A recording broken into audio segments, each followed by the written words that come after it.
Are we okay with sound? Back? Is that better? My sound good okay? Okay, I hope folks can hear me okay. A quick, no, he told me to lean back.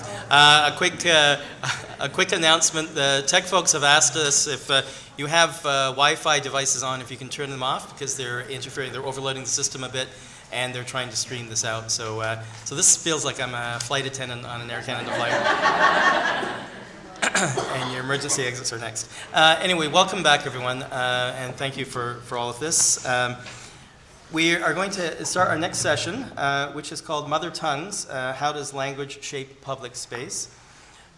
We have 4 speakers with us today, and I've asked the speakers to speak for 10 to 15 minutes, and then we'll have a bit of conversation across the panel before opening it up to the floor, so the things that are sparked by the conversation here can be picked up by the panelists.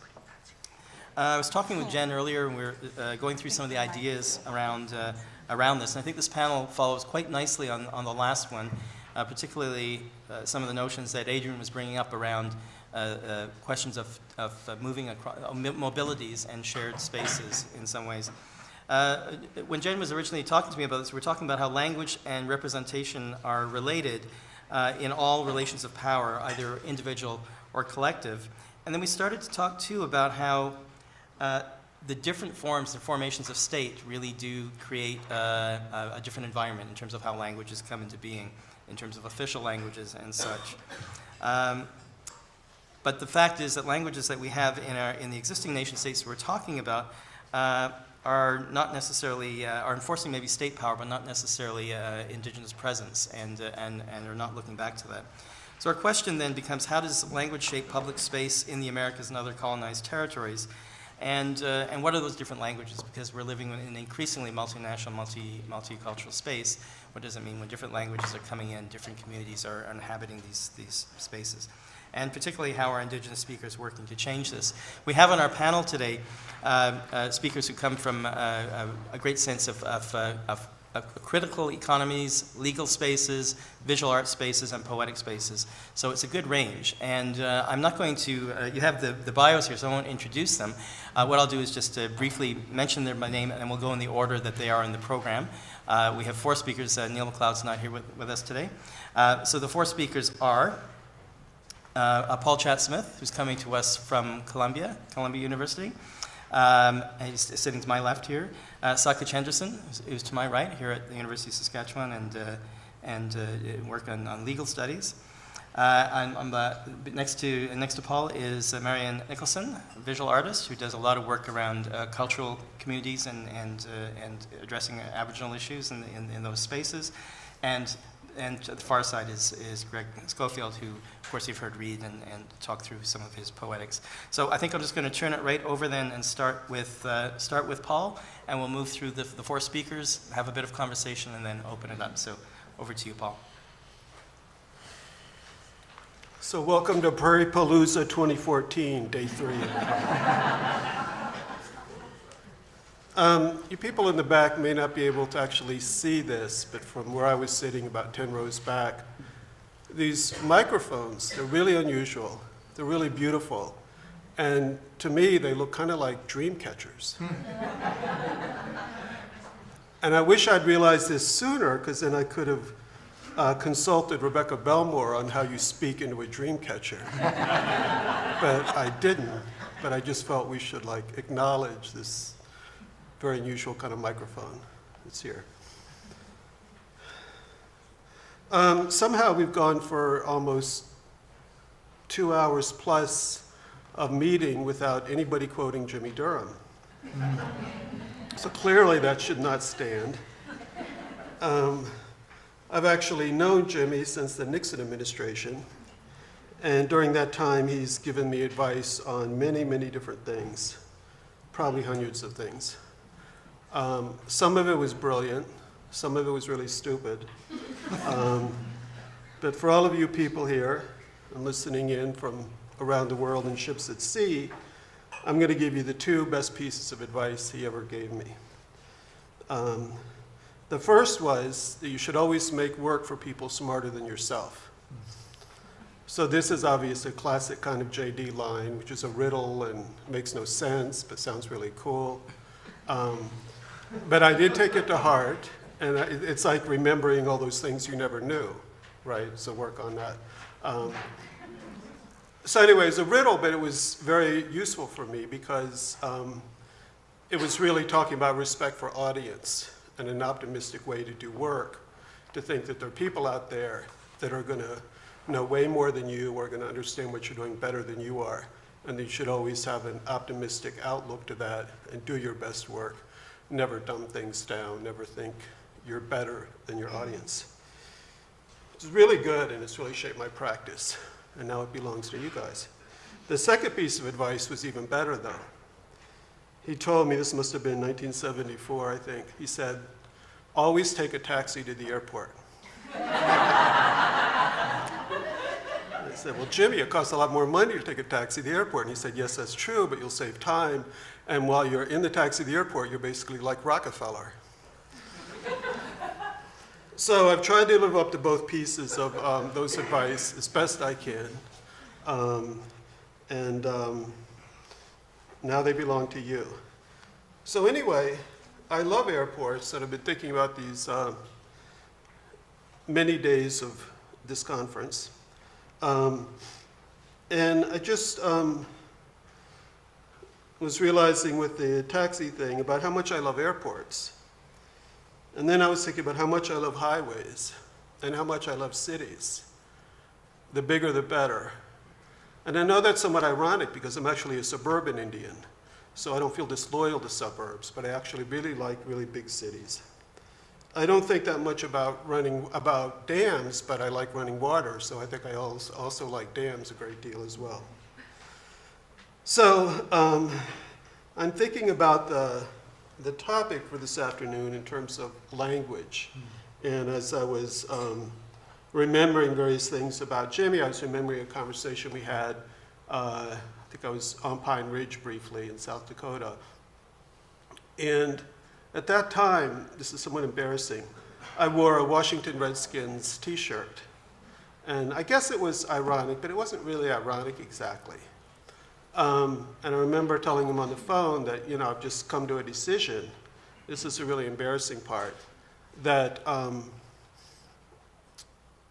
the Redskins, yes, they are the official team of the American Indian Movement, but also that the Eagles are the house band. And so that's obviously a much more embarrassing thing to have said that I talked. And so it occurs to me that, in thinking about language, it's very important to pay attention to the language that we used, to the battles that we fight.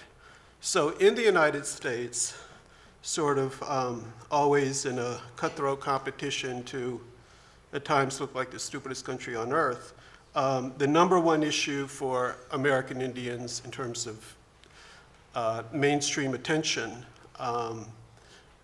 news items anywhere beyond a handful of places where American Indians live, where they're constantly in the news, is the name of this team, the Washington NFL team.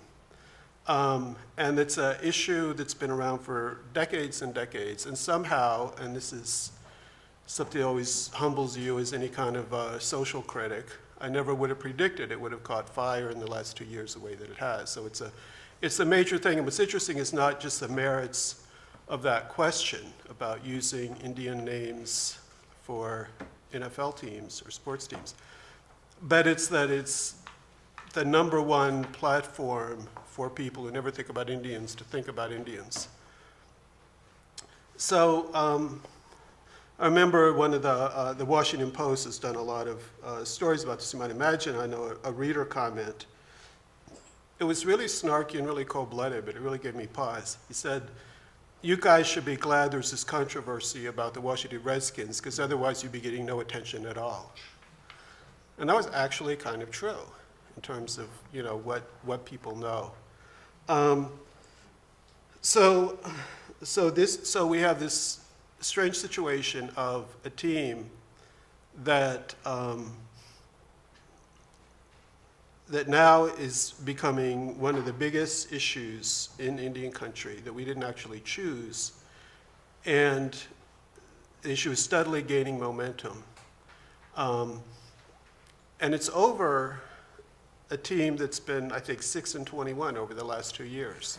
It hasn't won a playoff game in a really long time. And in the way political activism works, you know, it's not always pretty. So we're actually, it's a very great surprise to me because we're in an age of where everything is about visual culture. And yet the tide is turning in favor of changing the name because we've convinced people Redskins is, as we now say in the US, as bad as the N-word, that it's so toxic and so awful that that is much more how people are being able to understand the issue. This is a really, really bad word and we shouldn't use it.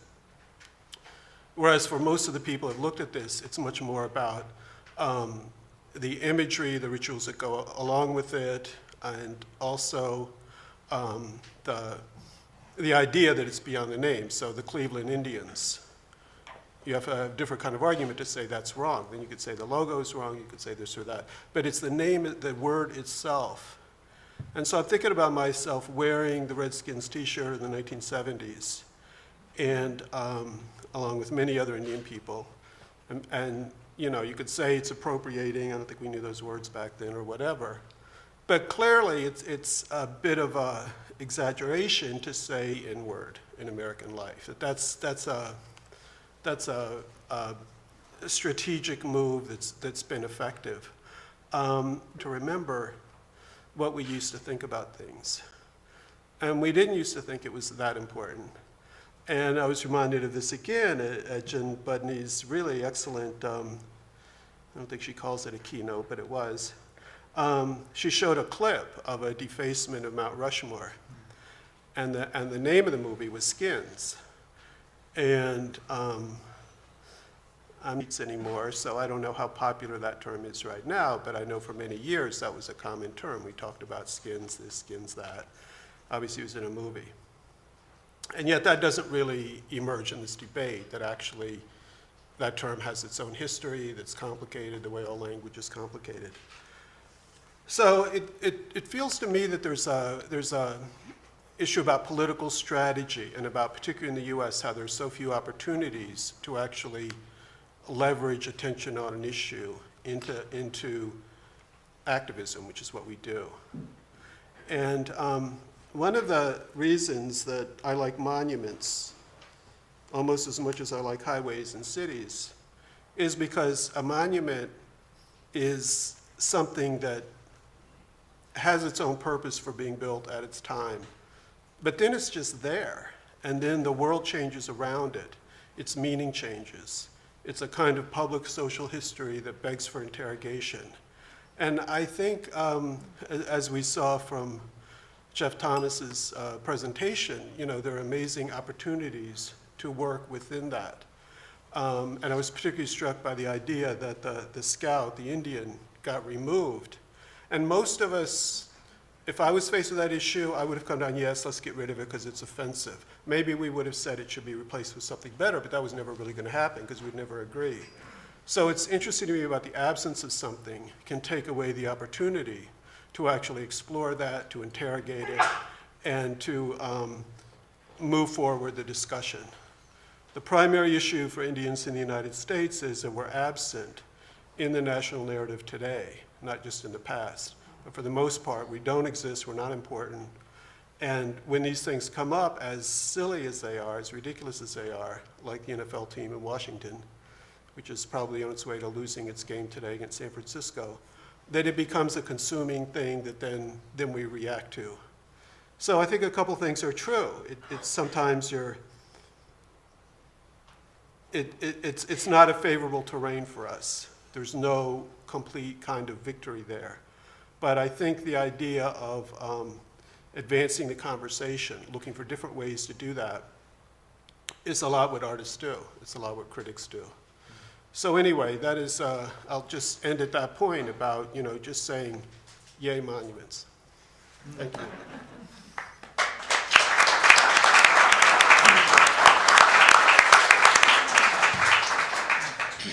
Thanks, Paul. You've hit on some very interesting points, and I hope we can return to that because, as you say, it's a hot-button topic, but also it has deep reverberations in terms of history. So let's hopefully get back to that one. I'll move over now to Sakej. Chokma, Madawalok Diok. And I really mean, I hope you're all doing well. Audiences never answer that question. I can understand they don't know I'm asking, are you doing okay? In two different languages, but in tribal traditions they answer. My experiences with the languages in public spaces is really unique to the legal profession, and more particular to Aboriginal lawyers in the legal profession. And I have one negotiated in the constitutional talks for the Aboriginal peoples. And I've also negotiated and then became a draftsperson for the UN system on the UN Declaration on the Indigenous Peoples.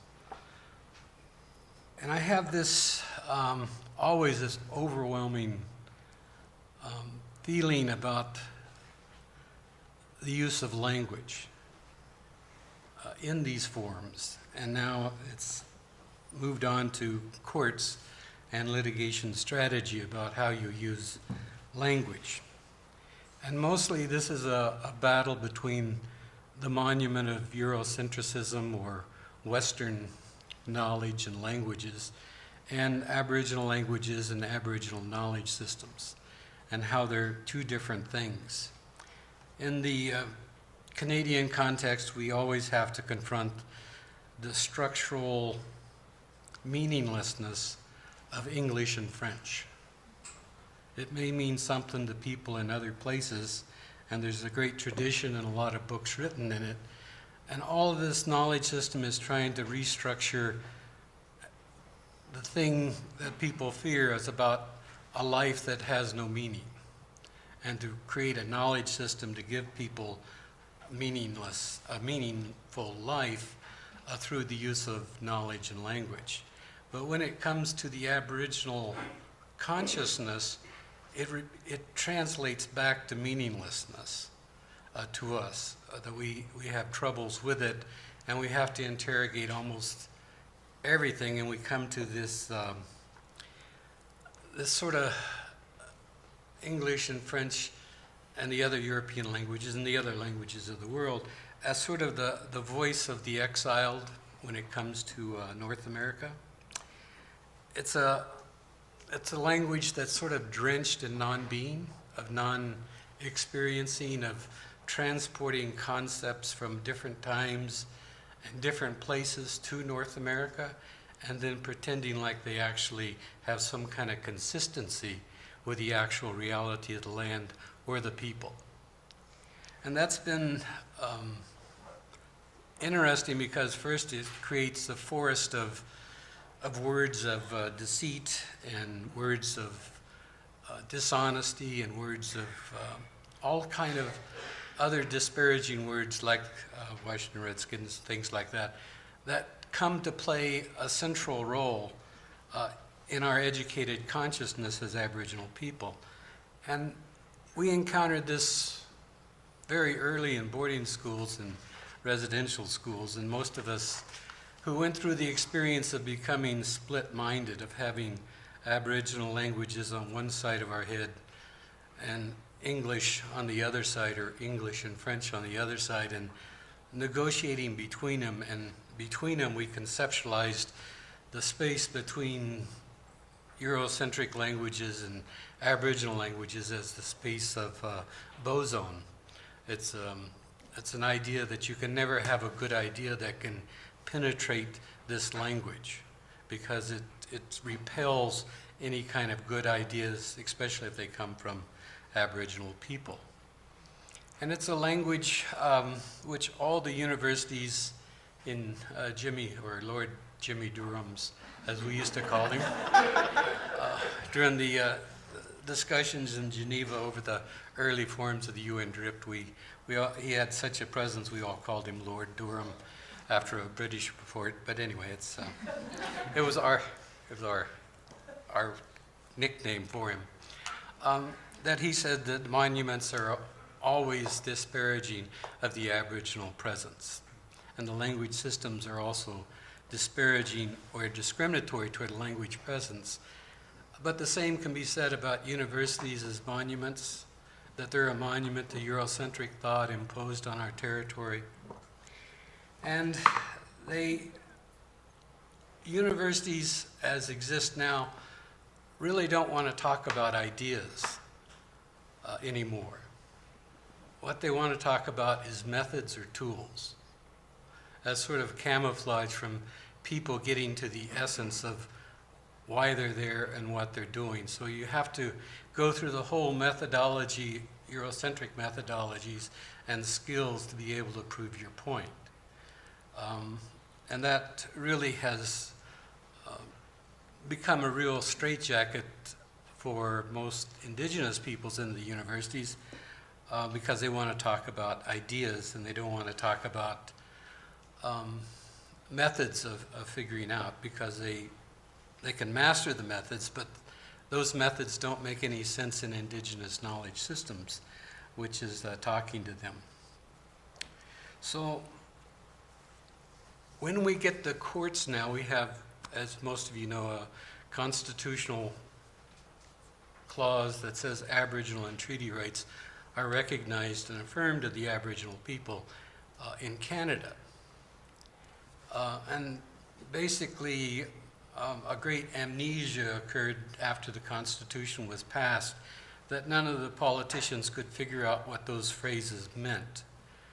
And at first I was against the amnesia in a big way, kicking and screaming because I was a negotiator. And we had went through this endlessly, and we went through this endlessly at the House of Commons and every place else, but all of a sudden it just vanished. And eventually when we got to court on this, the court was just as confused about what an Aboriginal right was. And to them, I'm sure it was a function of our structured meaninglessness to them, while it had a lot of meaning to us, that we could articulate the meaning and explain it, but they had a hard time because they wanted to define it. And the courts took on this task of trying to define what is an Aboriginal right. And they developed this very convoluted test that said, well, to be an Aboriginal right, it's got to be absolutely integral to your culture or knowledge system, and it's got to be what makes you who you are. And I was really irritated and really depressed about the idea that it would be that stringent and that a court would say that. But actually it was a gift from the spirits to the Aboriginal peoples. Because as Aboriginal lawyers and as non-Aboriginal lawyers, we had to figure out what was really integral to us. And we had to go through the entire process of decolonizing. We had to go through asking the courts, well, why are we using the feudal concepts of fee simple and land tenure when it has no meaning here? It didn't grow up here, it didn't develop here, you just exported it, and now you say we have to play by those rules, but the common law hasn't been constitutionalized, but the Aboriginal perspective behind the Aboriginal rights has been. And so we're into this battle back and forth in courts about the structure of language in public space, with most of the Aboriginal lawyers introducing a whole new language and vocabulary to the court system that stumbles over it and has different ways it's tried to translate and interpret this. But what they don't understand, and what we keep saying to them as lawyers, and every once in a while the Supreme Court figures it out, is that you're talking about a sacred language that we've never agreed to secularize. That you may have, in your traditions, moved to secularization of the spiritual values. Our languages aren't there. And so we have this huge task of trying to explain to them what our legal traditions are, because we don't have kings. We don't have aristocrats, except for some West Coast societies. We don't have, in general, rulers. We don't have monuments of government. We don't have anything that's tangible except for stories and ceremonies about what is our legal tradition or what creates an Aboriginal order. And it's different in different places. But we've had to interrogate with the elders this question of, well, what is the source of our legal order? What's the source of all of our Aboriginal law? What's the source of all? Some surprising but obvious answers to that. But we find that the answer is actually forbidden in Eurocentric thought to be talked about this way. So we have a very difficult time talking about it to the courts, and I don't even try and talk to the Canadian populace about this because they won't get it. It takes years to explain it to us. But it comes from the root word in most languages, learn from it. And the question, it is English. But in a verb-centered, action-orientated Aboriginal language, the it is really referring to the spirits always. You learn from it. You learn from the spirits. You can learn from the spirits more deeply when the snow falls. But we're talking about, wholeness, and we're talking about the difference between what we call heart knowledge and mind knowledge. And we're talking about the sounds of the spirit. And what we finally reached as a conclusion is that what is the source of law and what is also the source of knowledge? In the language of my wife's people, the Mi'kmaq, we call it gesult. And gesult is translated very poorly into the concept of love in English. But gesult is different than Christian love, and it's different from Eurocentric love, and it's different from romantic love. Because when we talk about love as the source of the legal tradition, we're talking about a cognitive process by which love is expressed and how love is found and how it's forged and how it brings into existence everything else, families, kinship states, all these other things. But we don't have the word for that process yet.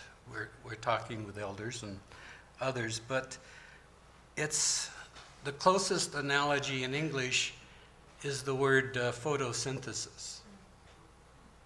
That the earth, all the earth, transforms energy into different forms of energy. The plants, of course, are notoriously and independent about being able to translate the blue and red lights into green plants that flourish on their own and need really to take nothing from any other people. But being two-legged creatures with 5 fingers, we have to take other gifts from the earth, which is translated in English as resources. But these are gifts and blessings from the structure of Mother Earth and the Mother Light and things like that. But these gifts that we have to take is given to us because of this form of gesult, or a form of love.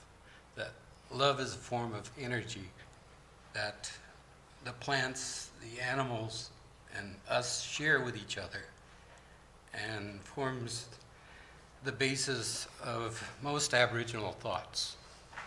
on this whole concept of relationships and everything else. But it's the center of the whole process, and we do that to our children, and we do that to our family, and our family gives us all of that, except for the last few generations who have been broken in the concept of how you love everything. But we can see what happens when you don't love the earth, when you don't love your parents, you don't love your nation, you don't love your environment, you don't love yourself. We've seen the tragedy, what happens when that spirit connection is broken. So, as the last stage of this is that this love was also exhibited in a way that Tecumseh and others could never imagine when we brought together, and we didn't bring together, they came together, all the indigenous people in the UN to create the UN Declaration on the Rights of Indigenous People. That our indigenous caucus was huge and vast in many languages and filled with elders in the end to help us articulate and translate from Aboriginal languages into the 5 or 6 languages of the UN, the meaning of life, I guess. And it's one of the greatest monuments to the indigenous consciousness that's ever happened in our generation and in the last 7 generations. And it's an intellectual monument that defines why we're humans, what kind of humans we should be according to our indigenous legal traditions and in general to the human rights law. So with my regards to Lord Durham, I'll close. I go say.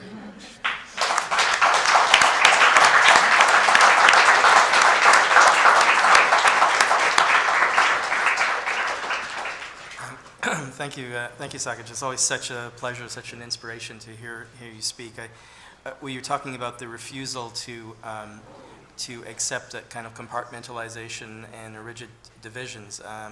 It was quite moving, and it made me think actually of a lot of the indigenous artists I've been having the pleasure of knowing and working with for the years, and who also seem to resist the idea of singularities of notions. So, with that, let me turn it over to Marianne Nicolson.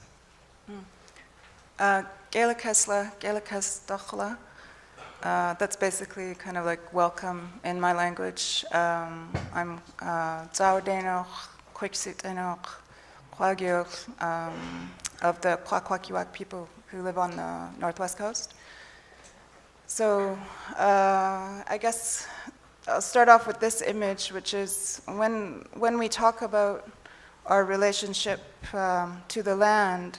And my first interest in this came from being an artist and wanting to make things and seeing these masks and ceremonies when I was younger.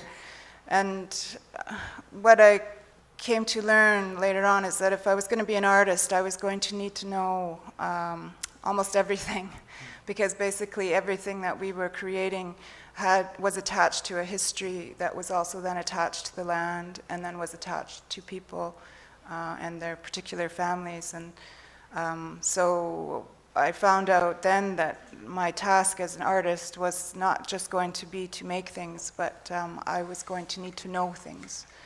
So I'm going to talk about an art piece that I did on the Vancouver Art Gallery exterior called The House of the Ghosts. But I'm going to start with this image because there's a little bit of history here leading up to that work. And the way that I saw the artwork that I did in 2008, 2009 was that it was, in my own contemporary way, an extension of the tradition of storytelling and of mapping our histories. So this image is of masks that were confiscated by William Halliday, who was the Indian agent amongst the Kwakwaka'wakw people around the turn of the last century. And he, in particular, was very emphatic about enforcing the ban on our potlatch system. And so he fought against it for many years, and finally in 1921 he was able to prosecute a number of people, a large number of our people, for potlatching. And he swung a deal, and someone mentioned this yesterday during their presentation, but he swung a deal that in order to have their sentences suspended, that certain families bring their masks and regalia forward, and he would confiscate them, and then in return they would not have to go to jail. A number of our people did go to jail. Members of my family went to jail because they did not want to give up their masks and their regalia. And when I think about the meaning of those things, what they represented, I understand why it was a tragedy amongst our people that this thing happened. The interesting thing about this photo, and part of that history, is that Halliday put these objects on display in the community hall in Alert Bay, and he actually charged a fee for people to come and see them. So this is them on display in the community hall. Oh yeah, lots of people came to see them. But our people, it was more like a funeral, coming to see a funeral than, very, very different experience. So then I'll move forward, and this is an image of the interior of the Museum of Anthropology in Vancouver at UBC.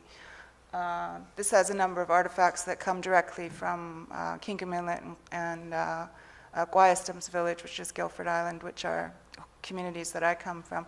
But I wanted to show this to show the similarity in the active display, and I don't think I have to make it obvious to everyone, but visually you can see the similarity, but also the extension of this exhibition from very early times, 1921 forward to 2000, the years 2000s. If we go to the next slide. Part of my own thinking was I was trying to come to terms with institutions and our relationships to institutions, and I thought in my work I would like to try to strategize for how do we enter into these institutions and turn them around. How do we appropriate those spaces back to being spaces that are more in tune with how we understand the world. And I used to go to the Museum of Anthropology a lot when I was going to Emily Carr, and I would have this very conflicted relationship with that institution, because in a way it was like visiting members of my community. It was like to see these things was like, in a way, having access to home, but at the same time it was twisted, and so I was never completely comfortable. And before I move on to the next slide to show you kind of some of the ways that I've thought of or tried to create to kind of address these issues for myself.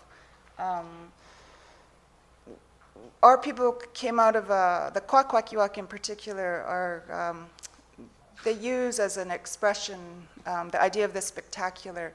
And our ceremonies, especially in the past, were so spectacular. And the reason why they were not meant to be so much entertainment as they were meant to really awe the people.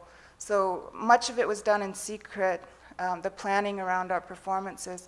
And then when you would witness it, you would be so kind of in awe of what you were witnessing that you felt in a way that you were experiencing something close to that which was supernatural. And that was the idea, that we were almost extending ourselves beyond our immediate lives, our immediate existence, and that we were reaching out and coming into touch with the supernatural, or what we would call nawalaq. So I wanted to show this old image because it just shows the interior of one of our big houses, and we lived in these houses. We lived in them, and we would clear the floor for the ceremonies, but we lived in them. And you can see the kind of, it's almost an ostentatious presentation of our history and our artwork, but it really manifests our connection to the land and to the spirit. Next one.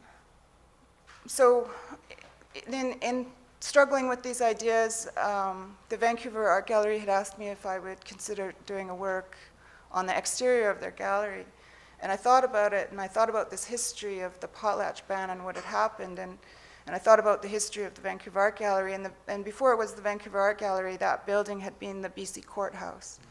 And I thought, well, that was as a symbol or even a monument of colonial law.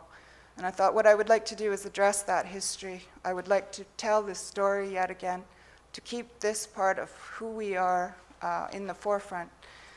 And so I created a piece called The House of the Ghosts, and in a way I was talking about the ghosts that exist in that place. So in the daytime, instead of, normally you have a banner that announces what art show is going on inside the gallery. We kind of appropriated that banner and turned it into this banner, and it mimics the Canadian flag. So I'm appropriating the Canadian flag. And in the middle is what we call a ghost puppet. And then there's this, like a cedar bark ring in the middle with a skull. And that, to me, symbolized that entranceway between the physical world and the spirit world. And then on the outside panels were two texts, and one of them was in our language, Kwakwala, and the other one was in English. And I thought about it, I had to put both languages on this text because in a way I thought, if you think about who your audience is, and what do you want them to understand, how much do you want them to understand, and who am I actually addressing in doing this work? And so I didn't really have an issue with putting the English on there. I wanted the Kwakwala to see it, for it to kind of be there and be present. But certainly I wasn't opposed to the English because, many of us, in a way we need translation. And in order to build understanding, and I was wanting people to understand this is a history we share. This isn't just something that was done to us as Kwakwaka'wakw people. This is something that people did to us, and we all continue to live with that, So anyways, the text that I wrote said in English, "Come ghosts, you whose day is night and whose night is day in this great house, I beg you, great healer, to take pity on us and restore us to life." And in saying that prayer, because that's what it is, it's a prayer, I was thinking not just about the Kwakwaka'wakw or First Nations people, but I was thinking about people in this country. I was thinking about Canada and what had happened. It's interesting, the process of translation, because there are certain things like, like what certain things embodied in the Kwakwala that are not directly translatable in the English. So when I used the word hayashilikas in the Kwakwala and in English it was translated as great healer, which is accurate, but it misses some of the hayashilikas is also, she's considered a healer. She was a woman healer amongst our people in our origin stories when we first came to the lands that we occupy today. So some of that meaning is lost, but I suppose the Kwakwala speakers may have picked up on that. So what would happen with this installation is at nighttime, a light projection would transform that space. And I showed that image of the interior of our big house, or what we call gyutsi, earlier, and you could see the architecture of it, the posts, the house posts, and the crossbeam. So what I thought was conceptually, if this exterior of this building that to me represented in many ways a form of oppression could be transformed symbolically into a big house, then 100 years later, that symbol of oppression would be in a way symbolically emancipated, even if it was only for like 9 hours a night over the course of a winter.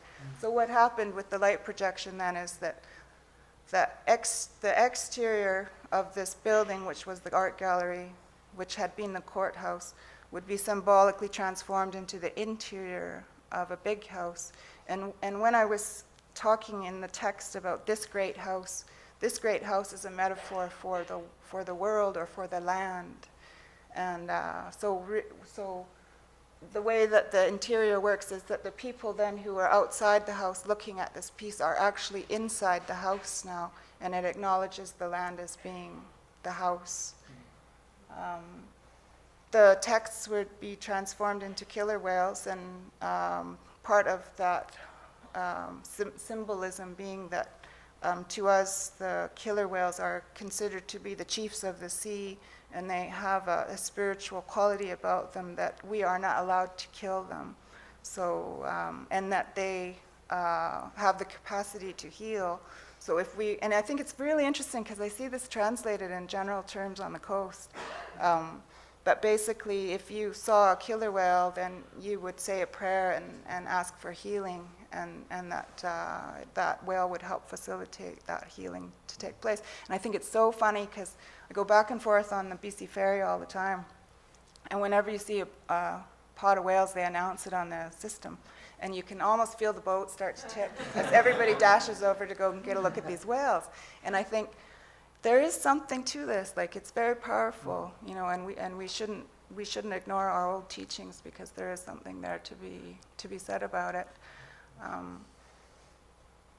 On the tops of the art gallery, it was fortuitous, maybe meant to be. Ken Lum has a permanent installation, and I don't know how well you could see it, but there's a white ship, you know, the type of trade ship that was coming to the coast to bring, you know, the colonial cultures to this country. And then on the other side is a red canoe. Well, it worked absolutely perfectly with this artwork in terms of its symbolism.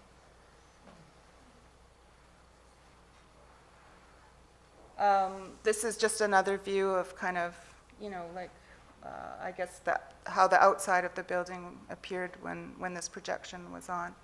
And the last slide. This is a translation of this work that was done in Ottawa, and it was done on the building where the constitutional talks in the 1980s were held with Trudeau and Mulrooney and the leading chiefs and elders of the First Nations. There's a really amazing documentary called Dancing Around the Table that shows what happened during those talks, and it was really tragic that at that time our people came to the table in good faith that we would be welcomed and embraced as a part of this nation, the Canadian nation. But unfortunately, that is not what happened. And so it was appropriate to kind of bring this piece to show on this building these failed constitutional talks and kind of across from the PMO's offices as well.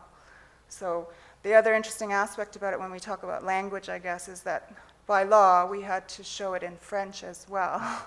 So we had to make an extra strip along the bottom and provide the text in French. So, but I'll end there. Thank you.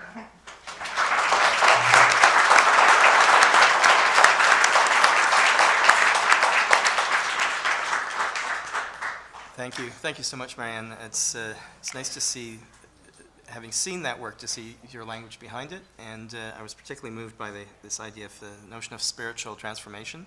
You also used a word earlier about this notion of the portal, which I think is something that is resonating with this conference, but I think I would love to come back to talk to you about that. And with that transition, let's move over to Gregory Scofield. Thank you. I just wanted to acknowledge my fellow panelists and just say what an honor it is to sit on the panel with all of you, and this is beautiful presentations. Where is, and you don't have to stand up or anything, just put your hands up so I know where I can kind of throw my energy out. Where's Lorna? Lorna, okay, and where's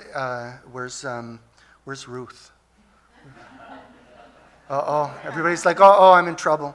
And where's Adrian? Okay, they're like, I'm in trouble. I was thinking, and this is just kind of before I do my presentation, I was thinking that I wanted to kind of add my 2 cents, just a little bit to this conversation.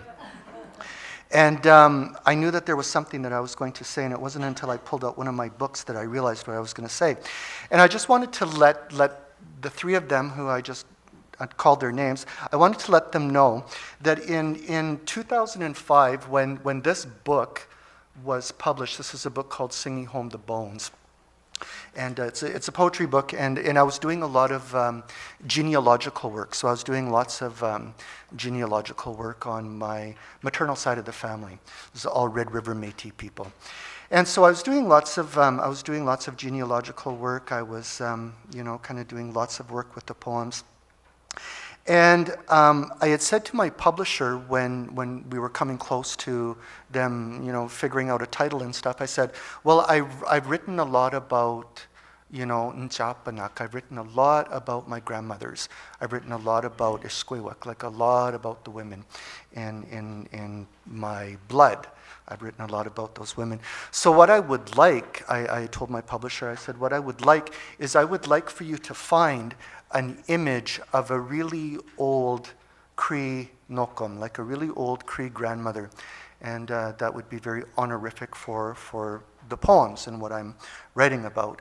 So I was touring, and I was in Ottawa when Singing Home the Bones had come out, and I hadn't seen a copy of the book. I was told to go to this festival where I was reading, and I could pick up a copy of the book there.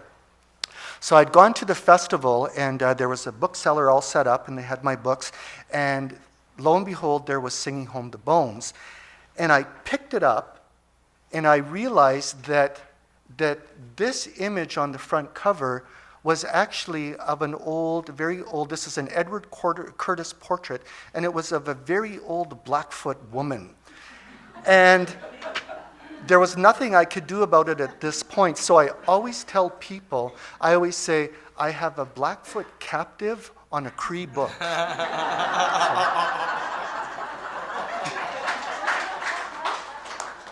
So territories, they kind of go back and forth anyway.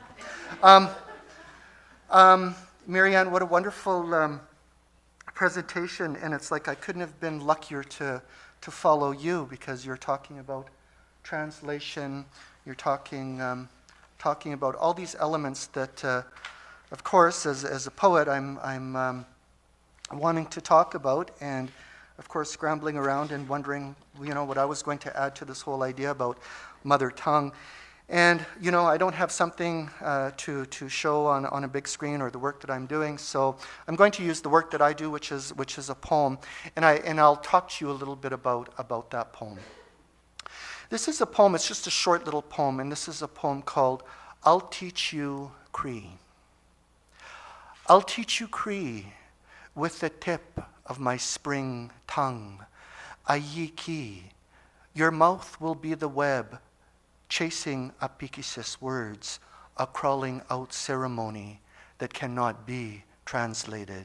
How Pikisqui. I'll teach you Cree, Nihiawiwin. That is the taste of Pimie Guasaskotumana. Your mouth will be the branches I am picking clean, a summer heat ceremony that cannot be translated. How Pikisqui. I'll teach you Cree in the winter, Pipun, when the dogs curl against our backs. Your mouth will be Pawachakana Sispisim that cannot be translated. It will be a ceremony. How Pikisqui. I'll teach you Cree, Ikok Mistahi Sagitan. It will be in the fall, this ceremony. You will have the mouth of a beaver, thick and luminescent. I will make my camp there, Ikok Mistahi Sagitan. This cannot be translated. How Pikisqui. I was thinking, of course, about this panel, and I was thinking about how language informs, or I guess could even misinform, spaces. And what I thought I would do is just, and it's so strange to do this as a poet, because I always tell people that once I've written the poem and people read it, my job is done. I mean, I've gone into classes and people say, what is this poem about? And I always say, well, my job's done. It's up to you to figure out what I'm saying. So here I am, I'm interpreting my own poem for you. So I wanted to talk to you a little bit about this poem. You know, I guess if you thought about this poem could really be, it could be interpreted, I guess, as a love poem to and for the Cree language. This poem encourages, I wanted to encourage the reader and the listener to enter into this poem. I wanted to encourage the reader to enter into this as ceremony. I talk about the seasons in this poem, and you could interpret it as a way of looking and feeling those changes in the power of the seasons and the things that are created, not only from an environmental perspective or a geography perspective, but from a spiritual perspective, those things that are created during those seasons and those times. You know, I think about the darkness of winter. I think about the new light of spring, of course, the long light of summer, and the things that are created and the things that, just the different energies that we have with that. I guess this poem, it could be interpreted as a love poem to the land and to how we, as Aboriginal people, celebrate and honor Nigawi Noeski, which is our Mother Earth.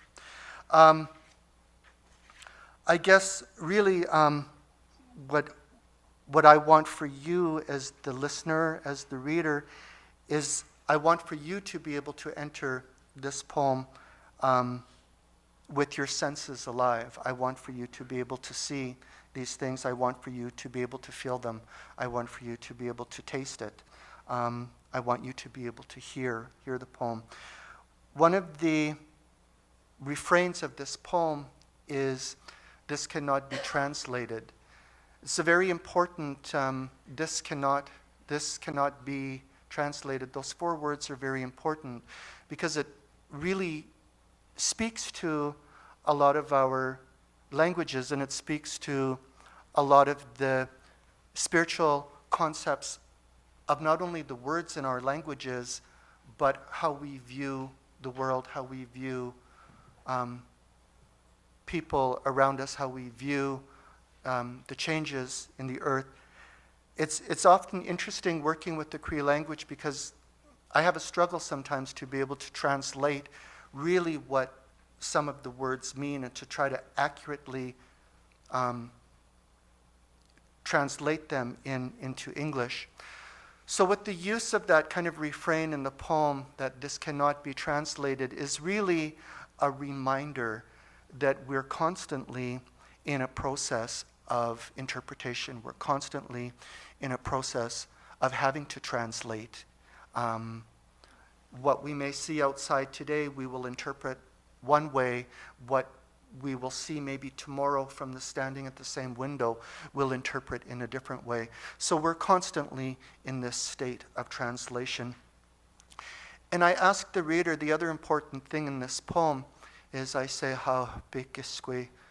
So I'm asking the reader, what I say is, "Now speak, now speak." I'm telling the reader, "How big is squee?" So it becomes your responsibility as listeners, it becomes your responsibility as readers to find your way, to find your own way to speak. So whether that is through a mother tongue, whether that is through a language you know, whether that is through an art form that you know, the poem asks you and really guides you to not only this place of ceremony, this kind of self-ceremony, but it also instructs you, it guides you. It says, "How big is squee?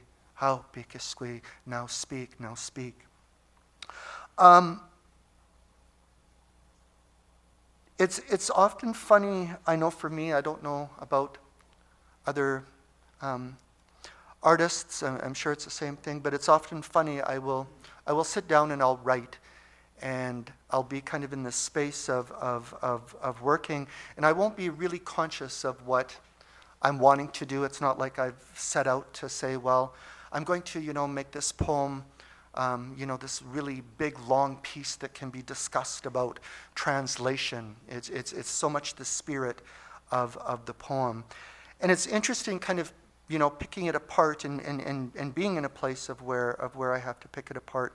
But what's also so fascinating is once I find that we start this process of picking things apart, really kind of unpacking them, is that how much we really have to learn from one another, and how much our languages, whether those are indigenous languages, whether those are, and I always call those earth-based, those are root-based languages, whether those languages,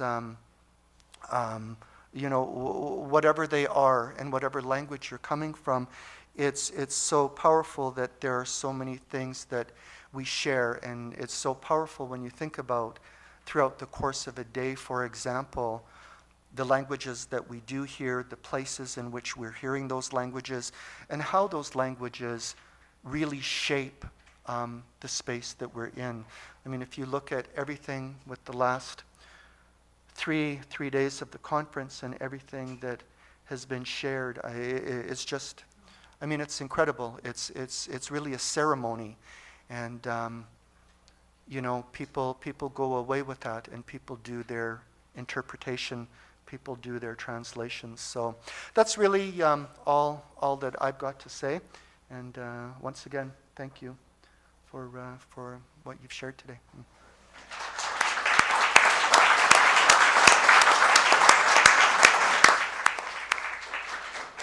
Thanks so much, Gregory. It was wonderful to hear you read again, but also to hear the echoes of this notions of, I think it's a productive incongruity, things that cannot be translated, and what we can possibly do with that, because we don't stop at that, and we don't say, well, it's not translatable, so we're not going to do anything, as all the panelists have shown. Before I turn it to the panelists to see if they have resonances they like to explore amongst themselves, I just wanted to remind people that on the live stream, people who are listening there, if they want to make comments, I can take a look at them and see if I can bring them into the discussion afterwards when we open it up to the floor. But I'd like to start with the panelists, and I wonder if one of the questions that keeps coming back to me, Marianne, you brought up this notion of the portal, like a moving between places. And I wonder if you or any of the panelists would like to talk about the transformational possibilities of language within public spaces. Because some of the problems have been posed, and I think there are solutions that are coming between those spaces. And I wonder if you can address the potential of the portal for us all to move into a space that perhaps from which we can recuperate something for our futures. Would you like to start, Marianne? Yeah, when I think about this idea of the portal, and in the work that I was doing, that I showed, I was thinking of it in a way, kind of from the physical to the spiritual. But I think in many ways, like, you could use it as a metaphor for a different type of communication. And really that portal is the meaning that is created between peoples, and language carries that, right? And it's very much similar to what you've just addressed, is when we say something, even if we speak it in the same language, oftentimes what you mean and what is heard is not necessarily the same thing, but there's some space in between where the content of what that is, or the experience of what that is, exists. And it's not fixed. And we tend to, when we're trying to translate literally in language, it's almost like we're trying to fix something or pin something down. And I found this often in trying to get my mother to translate certain things from Kwakwa into English. And the process was so tenuous. It was more rare for things to map one-to-one and directly than there was. We spent a lot of time in that in-between space where she was trying to explain to me what the meaning was. And we had a hard time with that, but what I realized in that process is that meaning oftentimes exists within that in-between space, and we need to allow that to be a part of what we do. We need to acknowledge it, even though we have the tendency to want things to be more direct. Anyways, I hope that makes some sense. Would anyone else like to address the idea of either the portal or the idea of the question of translatability or intranslatability in these questions? Well, I have a lot of experience with translation. And all I can say is it's a delicious ambiguity. I mean, trying to translate from a verb-orientated word sound system that doesn't have meaning unless it's put together in the right way to adjectives and noun language is just really difficult, and that's why I think the visual artists are so much better at it visually than we are using literacy or using the word to describe it. It's just, there is a portal. Many times the portal comes from other people. Many times it comes from the ground, or many times it comes from ceremony that gives you the insight, but the words are never, at least at this stage, you never find a clear translation that doesn't have this ambiguity to it. And the ambiguity and the nuance in the Aboriginal language always overtakes the noun that you're trying to capture, like self-determination when we're in the UN system. Made no sense to anyone in Aboriginal language. I mean, you know, it just wasn't there, that there was no self. There, you know, there's knowledge and there's spirits and you're part of that, and all the knowledge comes from the land and the spirits, and it's not you, and the land own you and you don't own it. And so that's a translation portal, but it's good to do it. And I can't say that this generation is good at it. I think the next generation will be better as they rekindle the language. That so much has been lost, and we have to go through so much decolonizing of the languages on both sides, that it's very tricky and nuanced today. But the portal does exist, and you can do it. It's not a situation where you can't understand both languages, or 50 Aboriginal languages and 5 European languages at the same time. That's not going to happen in this generation. But different parts of it can work out, and it is possible, and it's really a beautiful discussion, and I think artists come to it much quicker through feeling, through presenting something of a vision, than the English language or even the Aboriginal language in many ways.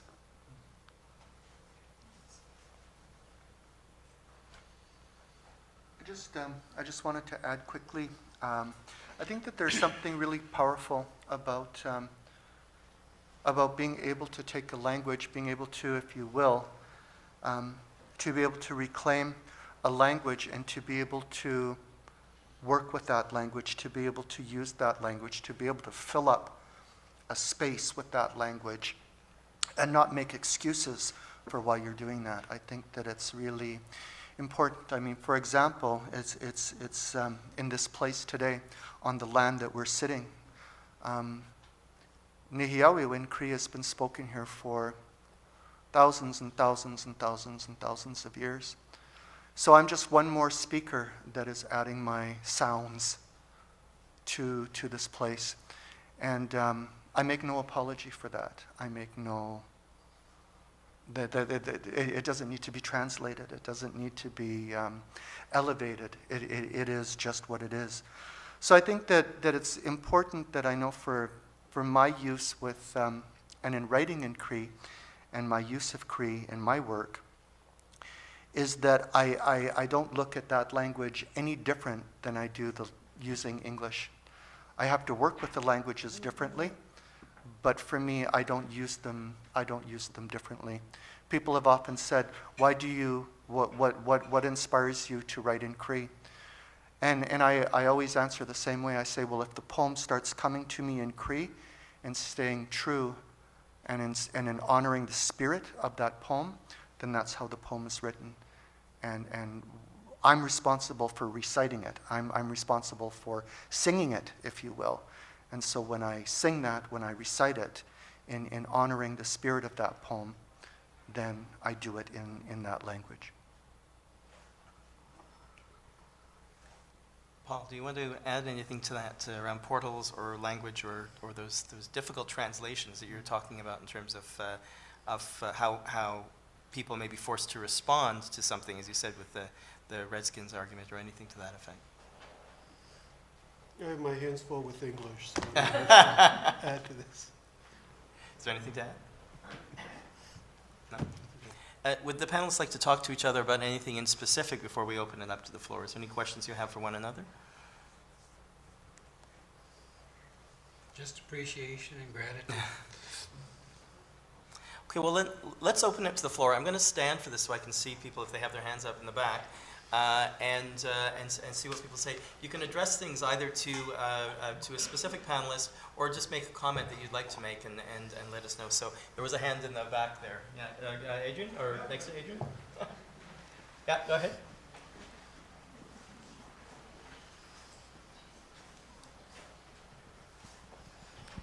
Yeah, I wanted to address the portals in terms of transformation and wanted to ask Marianne if maybe she could elaborate further in regard to the power of the Sitsuth and its powers of protection and transformation and its connection to the big house, of going into the big house and coming out transformed.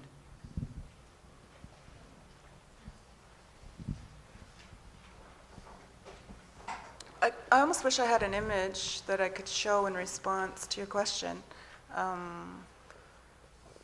One of the really amazing metaphoric images that I've seen amongst the Kwakwakiwak is the literal manifestation of a house as a being through which you entered the mouth, the doorway.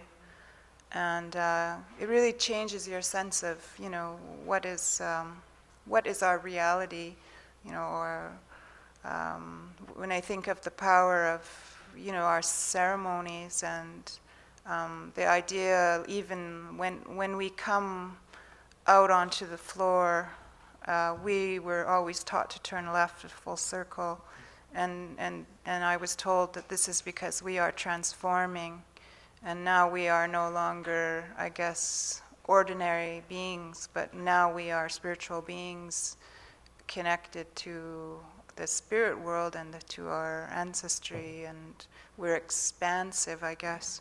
So we turn full circle to the left, and then when we're dancing, we have a different sensibility as to how we exist in the world. And even when this idea that these houses in the past were actually literally depicted as beings that would, consume you. And then it extended even further to say that these houses, which were beings, are literally, then you see the whole entire clan system or Namima system, which is our social political structure, also then manifest in our architecture. So all these layers of meaning is amplified and reiterated and, kind of brought into our consciousness through this kind of artistic expression, I guess. So we're always thinking of that way of our relationship to, I guess, to the spirit world and how we navigate that, and that we're very conscious of it, So I know that probably didn't completely answer your question, but maybe, hopefully it did in a little bit. Okay, I'm going to go to Jen and then to Luke. And I know there are people right at the back, and I can't always see you, so I'm going to, if you do have questions, wave at me back there, okay? So to Jen, to Luke, and then if there are other questions. That was wonderful. Thank you, everybody. My question relates to this idea of untranslatability and the idea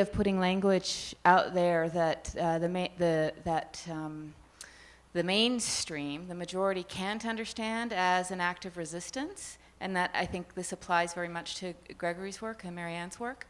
And neither of you actually addressed that. You talked about difficulties of translation or the impossibility of it, but the deployment, in a way, of Indigenous language as an act of resistance in a public space where most people are not going to understand that is really interesting.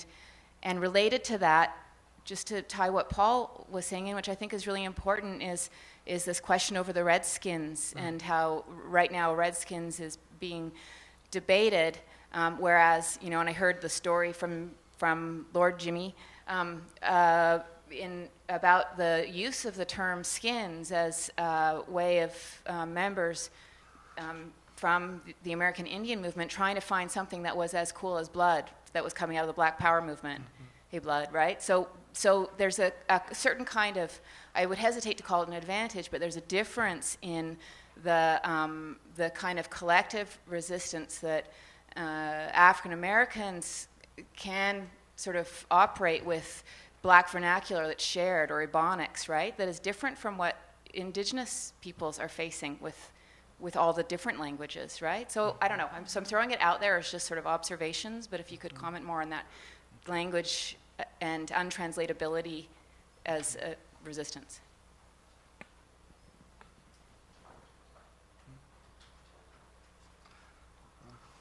I'll answer this quickly, Jen, the best I can.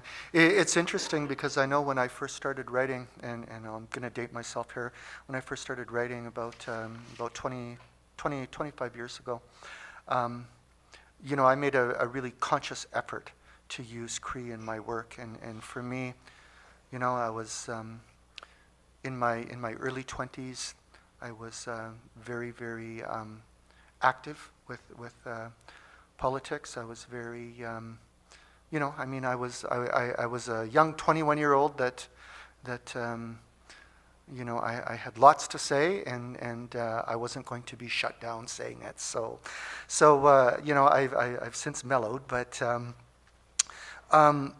so I went from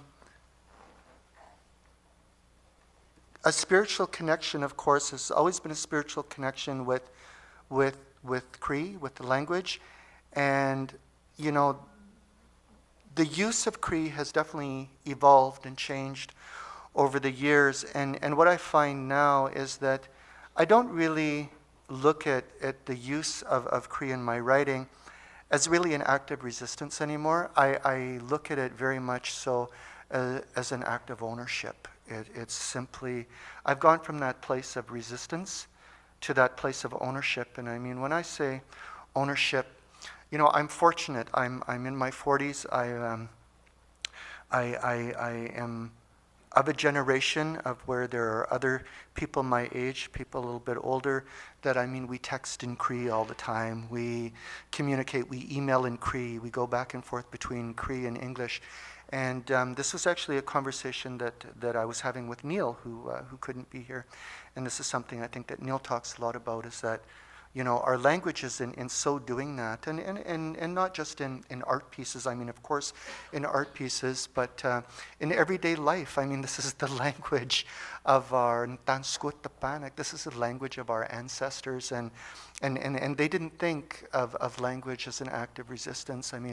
They thought of the language as an act of love, as an act of gossip, as an act of all of these things that we do. And, of course, an act of worship, an act of all of these things. So I feel fortunate that my perspective of the language today is about a living language that happens every day, and of a language a language that I own. It's something inside of me. I own that language. And I think that's what's important to be able to convey to, as you said, to the mainstream, is that this is a language that has survived. This is a language that continues to survive. And the reason that it's surviving is because we all remember and we're all carrying the spirit of that language, and the way in which we carry and honor that spirit is by speaking it and by making those sounds, as I was talking earlier. Thanks, Greg. We have before I go to Luke, and there's a question here, we have a question from live stream, and I wonder if you could read that for us. Yeah, we have a question from Rodrigo, and Rodrigo says, translation for me is an interpretation often informed and often tied to the moment in which something is translated. Can the panel comment on translation as an action that is never completed?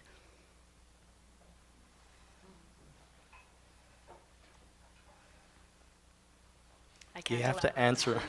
You have to answer him. Just because he's not here, you have to answer him. Or I can respond to that. I do think that things.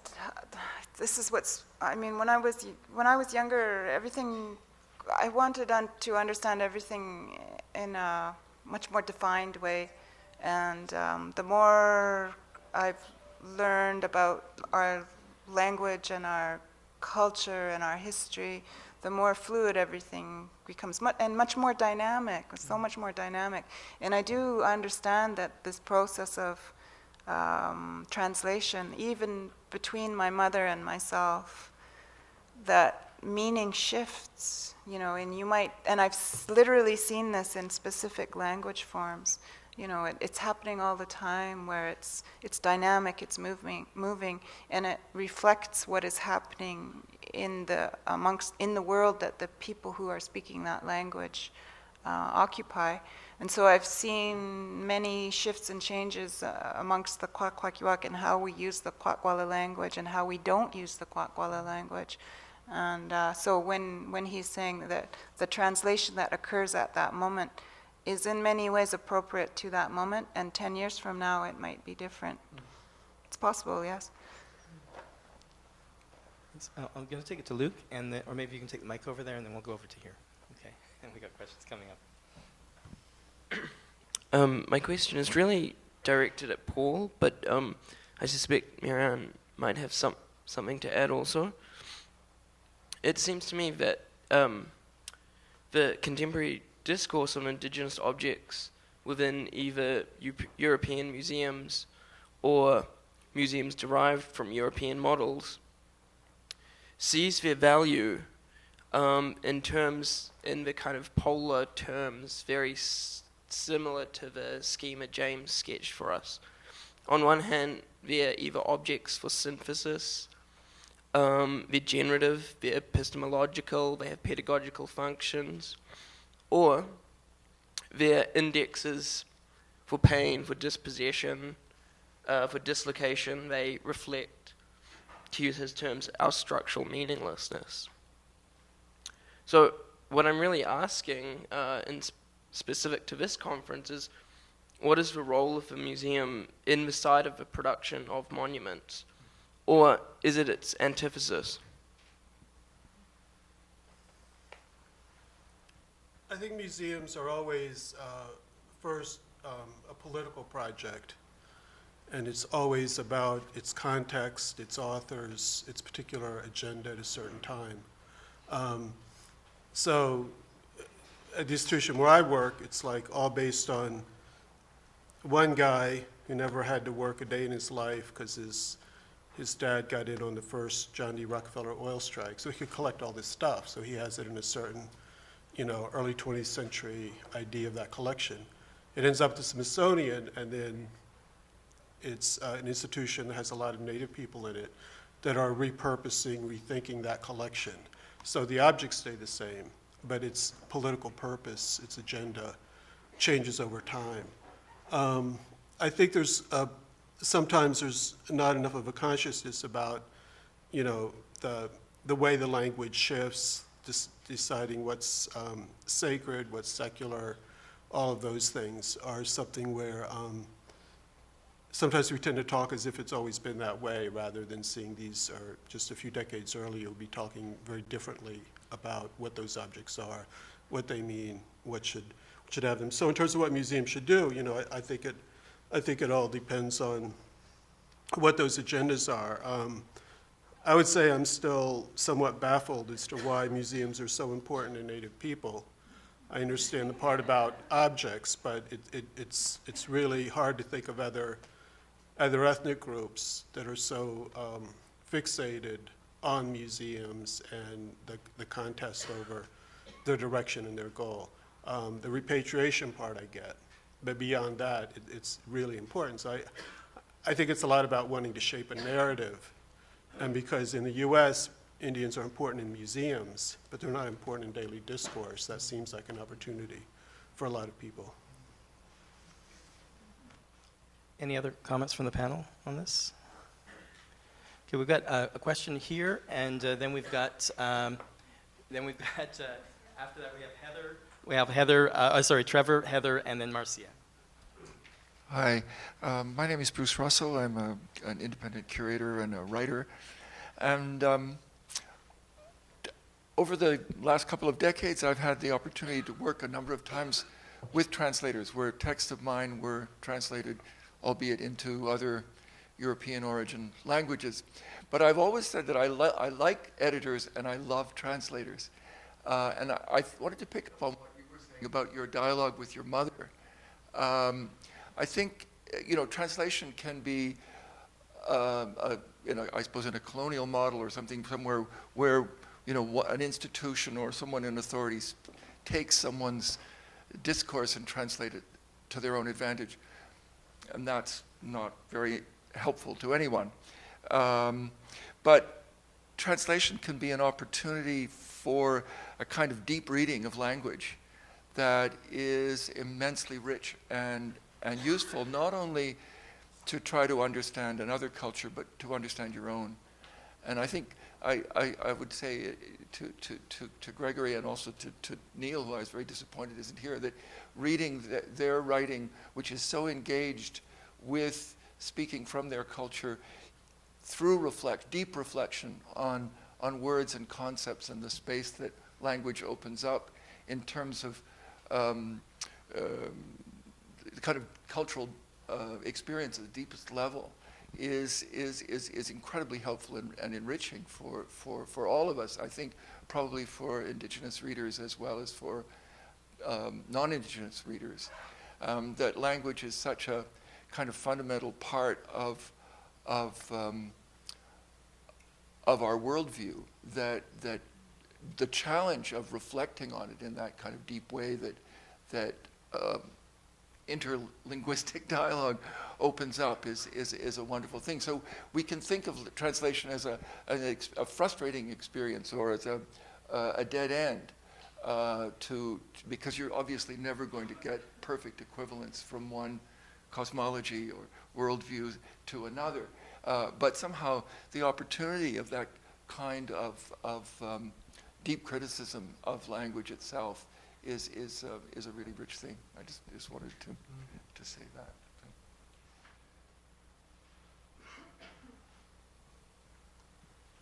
Any responses? Desired response? Okay, let's move over back to Trevor then. Trevor Bodie, critic, curator, and architect from Vancouver. I think ever since Wittgenstein, we've been talking about the limits of language, the extent of language, and implicitly the limits also of legal systems. So I think my main question is for James Youngblood, Henderson, but if anyone else wants to get into this, please do. I'd like to invoke South Africa. I was there for the first time in August. And as I toured the really deeply troubled and dangerous South African cities, I got thinking all about Canada and about the enormous trust we are placing in a kind of linguistic war or entrenchment into discourses, and also the hopes that a legal system will solve this. South Africa is about to immerse itself into an enormous land claims contest inspired by Canada, and there are competing claims over every city and every piece of land, etc. So I watched as the people I got to know and visit in the different communities, I found them very, very entrenched into a language of their group, which was not communicative but was identity providing solely. And then I saw this huge hope that under English common law like ours, there would be some legal solution to the really deep problems of that nation.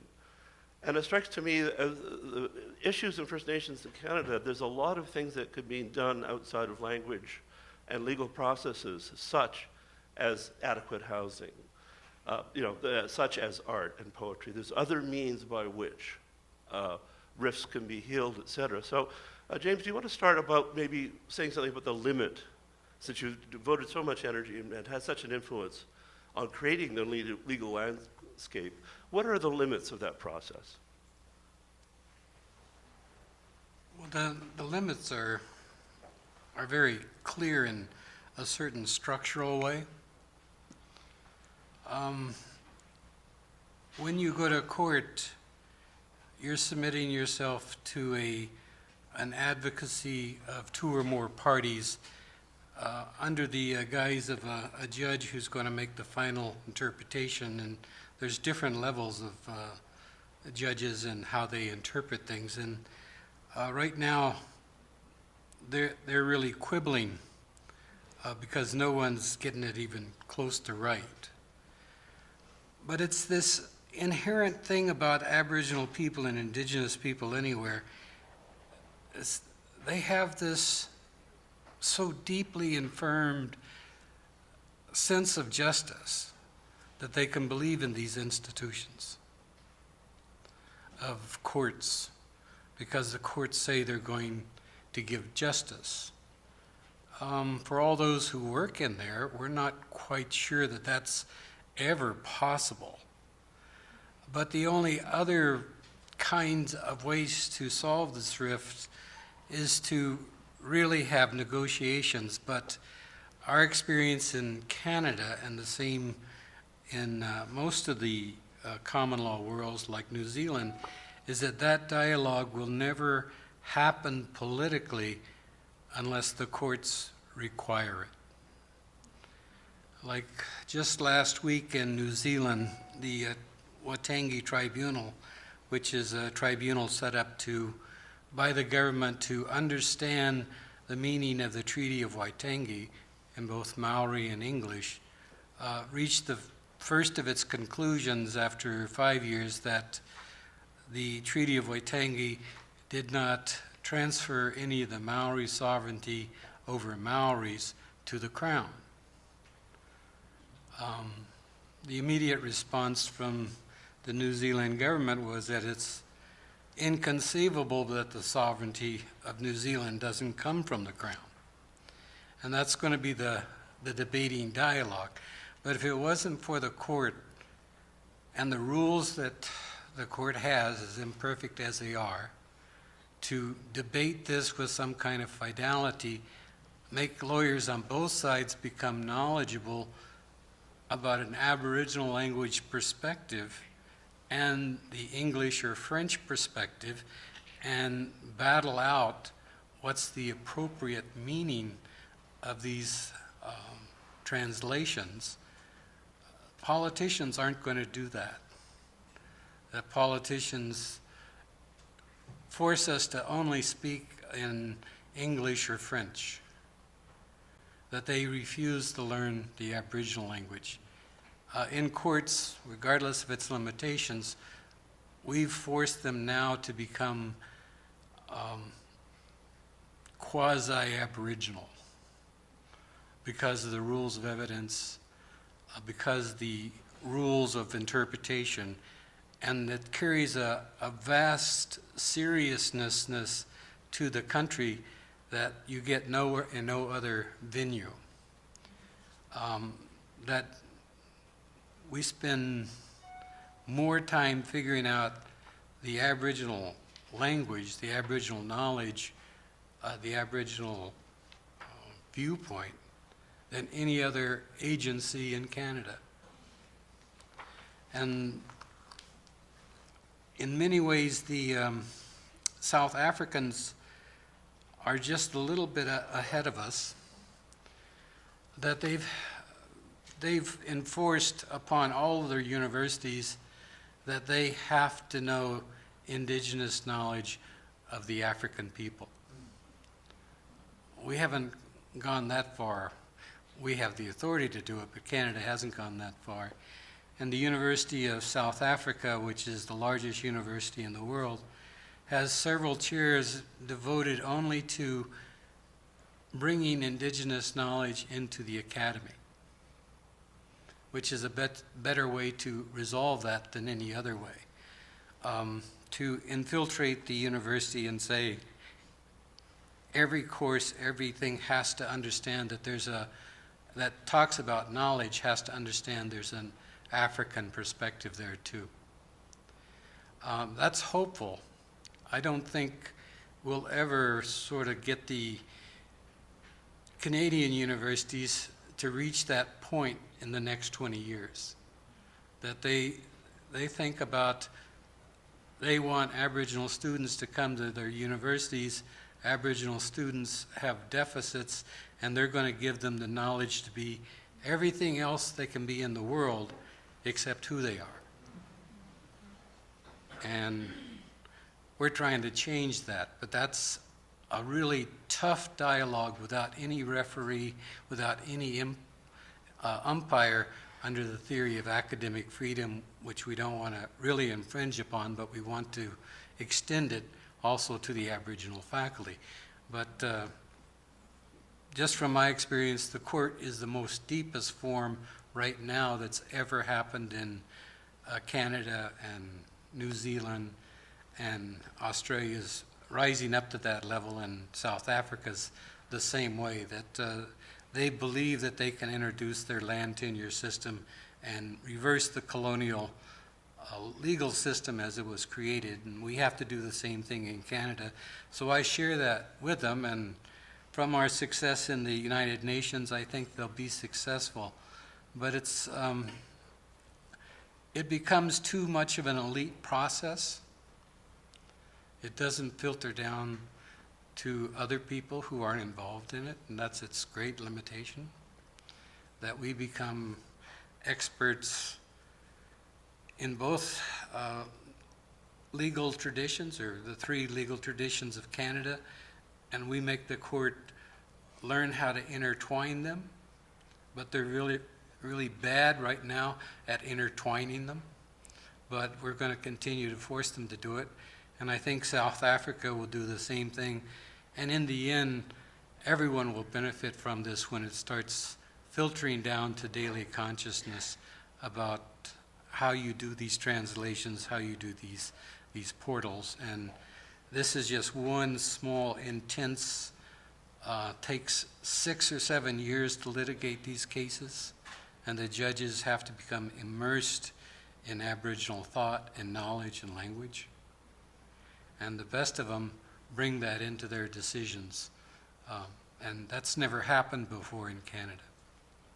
So I hope that answers. I don't think the courts are perfect by any means, but I think as an imposed form that when you complain, the Crown has to respond, and the Crown has to be judged by its ability to respond. And you don't get that in politics. Thanks so much, Sakej. I'll go to Heather and then to Marcia. So I'll take it there. Hi there, Heather Schillinglaw. I'm a Métis artist. In my own work, I've been thinking a lot about this, and it's about the loss of oral traditions using our mother tongues. I'm thinking about, is it enough to translate this into the public space?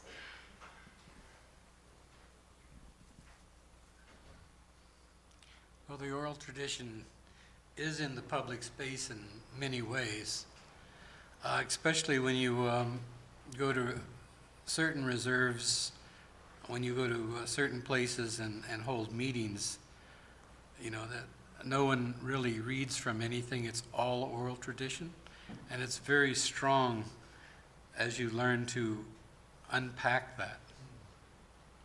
But the oral tradition is growing stronger. I mean, we're losing in Canada our Protestant belief in literacy as written. everyone's losing that. The modern communication systems are showing that literacy has real limitations, and oral traditions and conversations between people are more valuable. And we get that in the university too. But the traditions are growing. The biggest problems with the traditions, what's limiting is that other people want it reduced to a written language. And that creates all kind of problems because capturing the sound systems are hard. They're not the European sound systems. And so you get really weird symbols for certain sounds that don't help at all and confuse everyone who's trying to do that.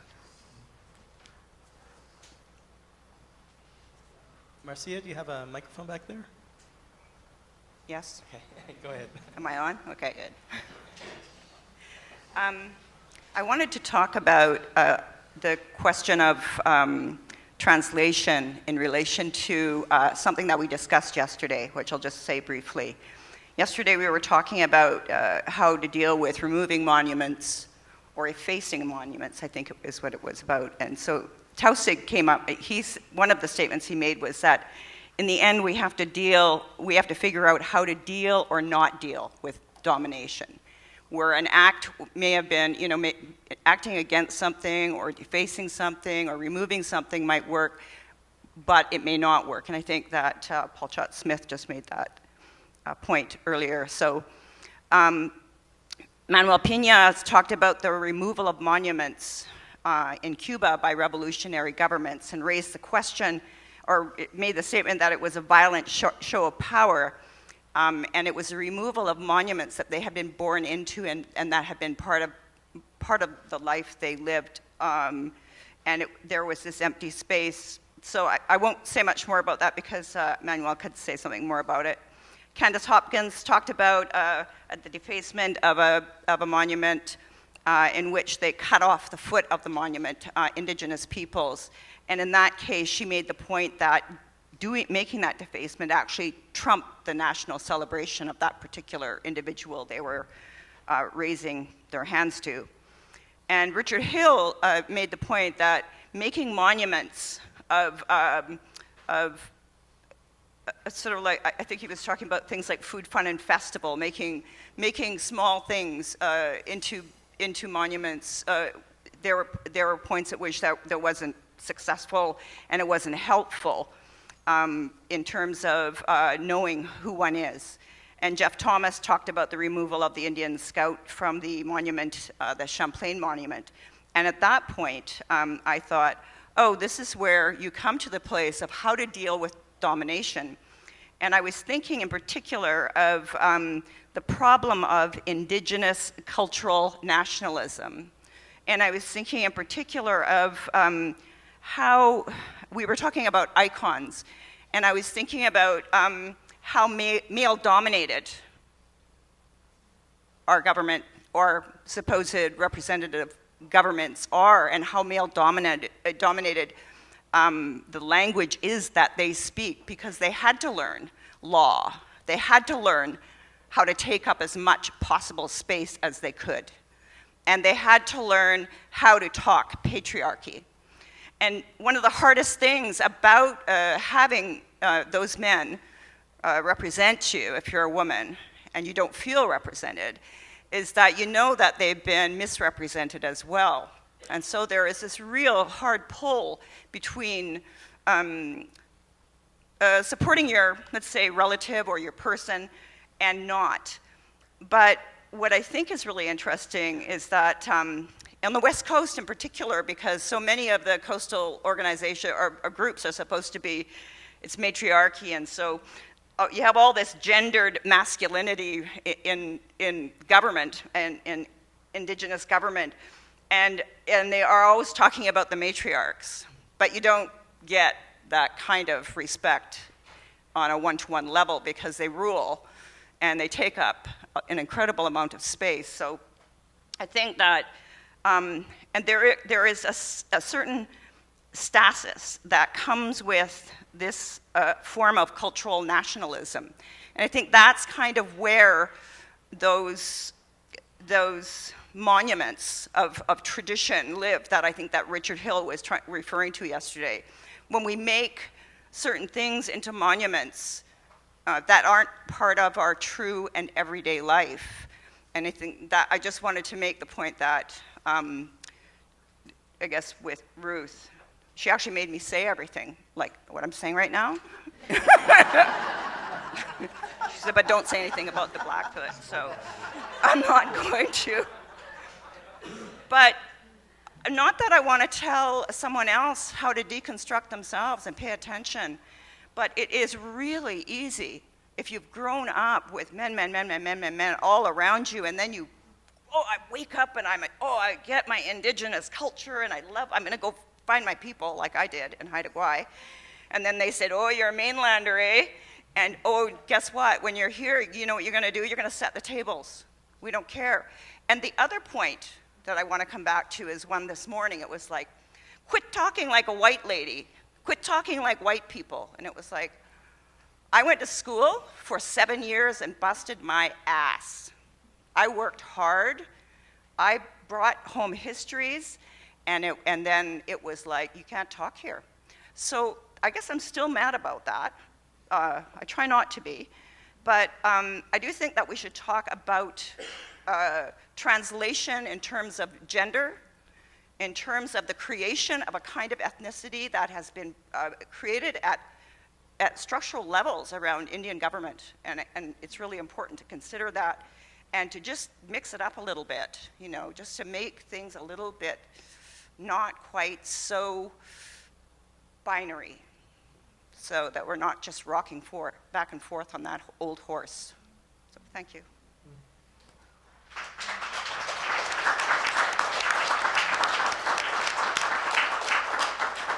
Thanks, Marcia. I think in the interest of time, and instead of going to the panel on this, I'll go to Greg, and then if people want to respond to what Marcia said or what Greg's saying, we can close it down with the panelists' last words on those things. So to Greg.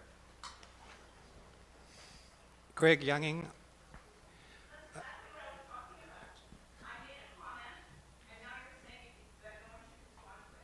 No, Marcia, I'm just saying.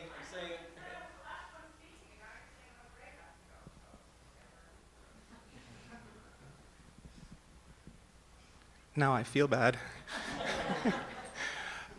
I'll be very brief. I wanted to refer to one example, image, process of colonization that each of the panelists gave us, and then pose a question. So one panelist mentioned trying to fit Indigenous laws into Eurocentric Canadian laws. One panelist mentioned translating from one language to another, and then something is lost in the translation. One panelist showed us a display of Indigenous art in the University of British Columbia Museum of Anthropology. And one panelist talked about the Washington Redskins and their logo. So before I pose the question, I'm posing this question in terms of Indigenous things being taken out of their cultural and spiritual context. So the question is this the same thing going on in each of these examples that we were given? And I think the answer is probably it's same on some level and different on other levels, but I want to pose a general question. Is this the same thing going on in these 4 examples that we were given? If the panel could perhaps think through what Marcia has said and what Greg has said, and use this as maybe a closing moments for yourself as well.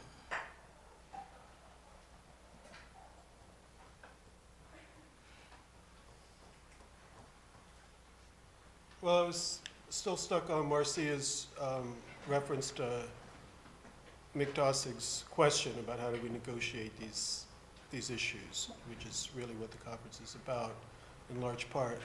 And I was thinking of a woman I met here in Canada, even though she's from the US, Colleen Cutshall at some Canadian conference, and she's part of this crowd generally. So she ended up being commissioned to do an artwork at what's now called the Little Bighorn National Battlefield. It's run by the National Park Service. It's where the Little Bighorn battle took place.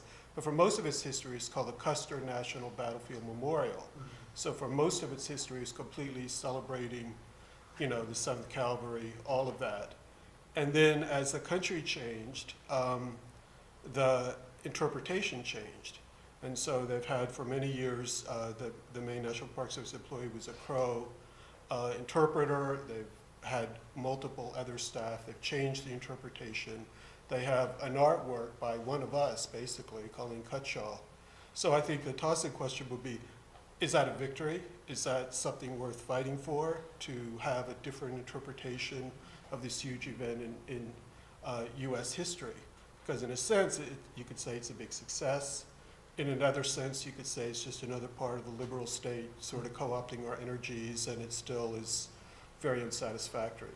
So I think there's something about looking at those particular case studies of where it seems like we've had real impact, and yet we don't necessarily seem to celebrate that. So those would be my closing remarks.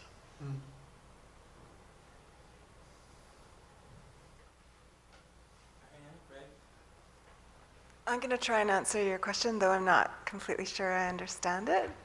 I guess maybe I'll understand it in my own way. You mentioned the image that I showed of the artifacts in the Museum of Anthropology. And I thought about how those things were taken out of their context. They were taken away from us, removed and put into a different type of location, different type of display, and in many ways their meanings were appropriated by the outside world. And then I think about in 1936 to 1938, my home community decided that they would carve a totem pole. And at that point in time, it was illegal. And I read the letters back and forth asking permission to carve this pole. And what they proposed as a strategy was that this pole be a memorial for King George V, who had just died. Oh, yeah. And guess what? They managed to get this thing made. And the Indian agent was dead set against it. He kept saying this is a political strategy on their part. That's what they're doing. The bishop loved it. And in the long run, the pole was carved. And then we have photographs of all the head chiefs of the Muskmak standing in front of this pole. And then the bishop is standing with them, and he even has like a headpiece on. But I guess that was the compromise that was made. Today, that pole still stands in our home village of Kinkamillet, and it means more to my generation than any other thing around us. The history of that, what they did, and how they managed to survive and continue to be who they were, and that's what the importance of that pole is. And I think in certain ways, you find strategies, you find ways to continue to be. And, and there are all kinds of difficulties. And I know that First Nations and Indigenous people all over the globe are working in every possible venue that they can gain access to. And all of those places are flawed. None of them are looking to kind of uphold us. But we go in there and we work hard and we try, and I guess we're trying to work so that our people can continue to be. And so I know that all types of areas are flawed areas. They come with their own difficulties. But I applaud every action that there is out there, because I know that it's not easy, and it's also an uphill battle. And in no way, will we achieve an ultimate success, but that in engaging in the process, we are succeeding, because we are continuing on.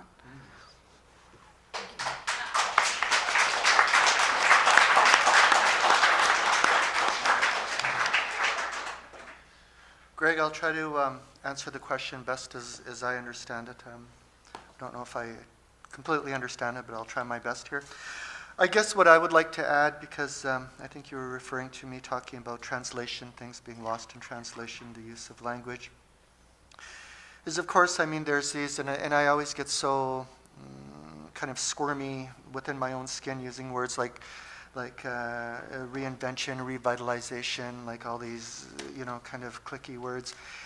And, all I can tell you is that in my lifetime, what has been so I won't say wonderful, but what has been so good in a way is to be able to walk into public spaces. Primarily, I mean, these are places of education, places of doing business, but walking into places now of where, for example, like the University of Saskatchewan, Cree is out front. Cree is there as you walk into those spaces. Laurentian University, where I'm working, a trilingual university, if you will. I mean, French is everywhere, English is everywhere, and of course it's wonderful because Anishinaabe is everywhere too. I think it's important that we recognize that at this point in our history, our languages at least are becoming, they're present, they're out there. I mean, if you had somebody like my auntie who didn't read standardized university Cree, she would probably look at those things and say, what is this? What does this mean? Because, I mean, her Cree, if she had to write it, would have been all phonetically. But at least Cree, our languages are being presented and they're being out there. I think the true victory comes when the people in those territories are using those languages on a daily basis. When students are using those languages, when instructors, when faculty are coming into those institutions and they're using those languages and they're teaching in those languages. And they're not just teaching Aboriginal students, or they're not just teaching, let's say, a Cree speaker or an Anishinaabe speaker, but they're teaching everybody else about that language. I think that's where the true victory comes from. And I think language is one of those things that, and we've always done this as people, is that our languages, our stories are constantly being told and they're constantly being retold, and they're told in different ways.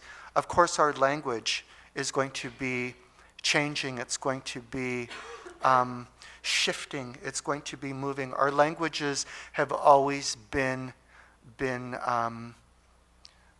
very fluid languages, and there's no reason why that fluidity should stop. Those languages are being changed, they're being altered to reflect new concepts, to reflect new ideas, which is important because, of course, that's where our youth, that's where our younger people are connecting to those languages and about being able to make those connections and to be able to pass those connections on. So when you think about that we're coming out of the history, and very not too awful long ago, and all of us, no matter what nation we're coming from, we're coming out of histories of where those languages were desperately, those languages were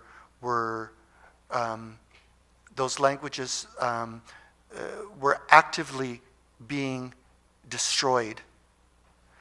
And we're coming out of a history which is not so long ago.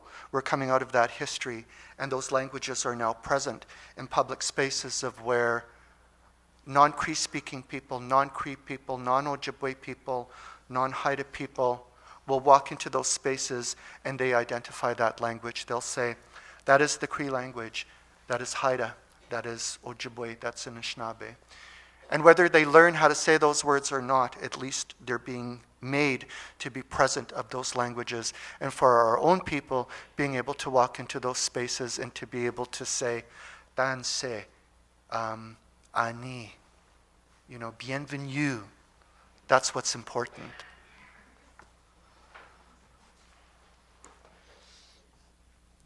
I can think of some context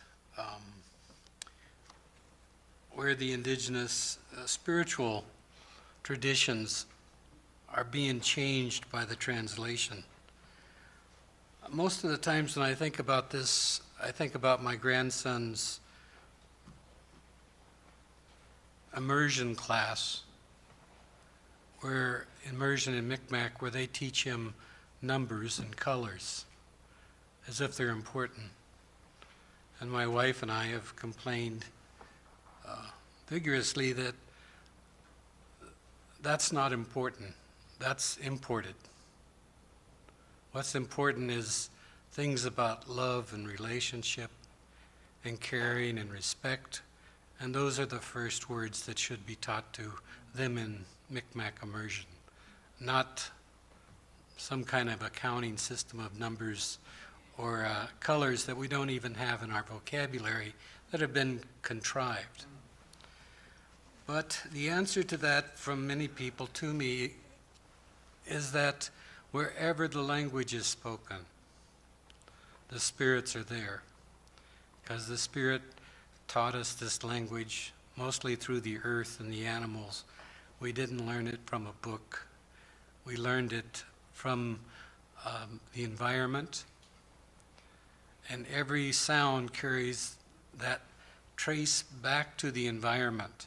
If we know it deep enough and we follow it enough, it goes all the way back.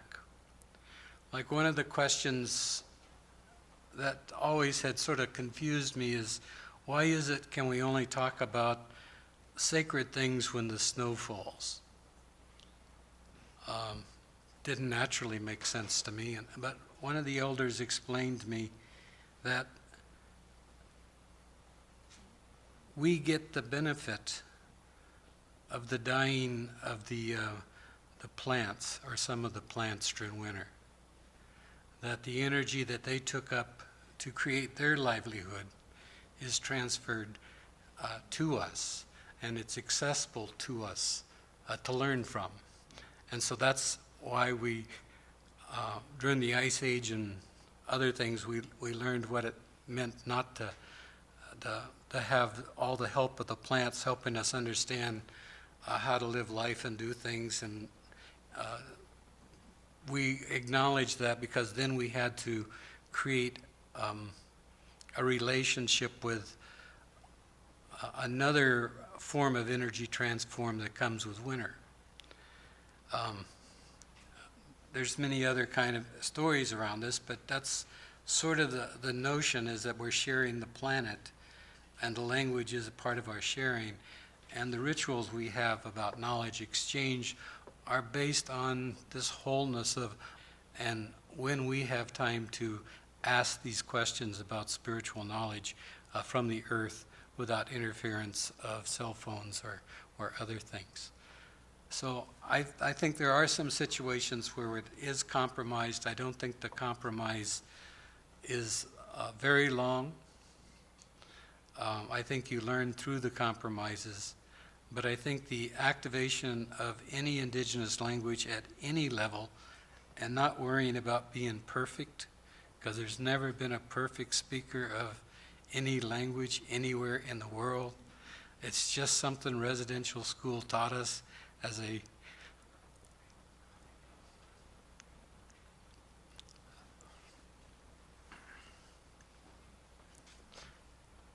I'm trying to think of the right word, a nice word. I just say interfered with our learning process. That we still carry that stigma of having to be perfect.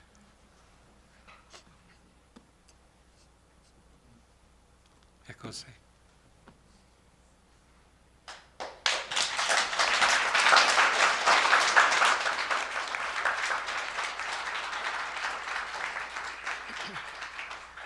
Thanks. Thank you so much. Before turning it over to Jen for some last acknowledgements, I want to thank all of the people, first of all, who have been listening to this for the last day and last 3 days actually online. Thank all of you for your incredible questions and comments and your presence and what you're bringing to the table.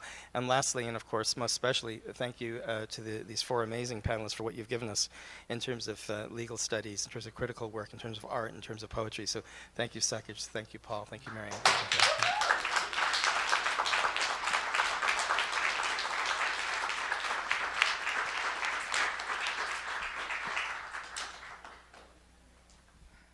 I want to thank the panel again. This was amazing, and all of our audience. And this may not make sense to people who weren't present on our first day, but I want to thank everybody who is here fighting like Italians. And we need it, and we should keep it up. And I know that we're going to move on from here to discuss more of these issues in that complicated coming together in solidarity that we're here for.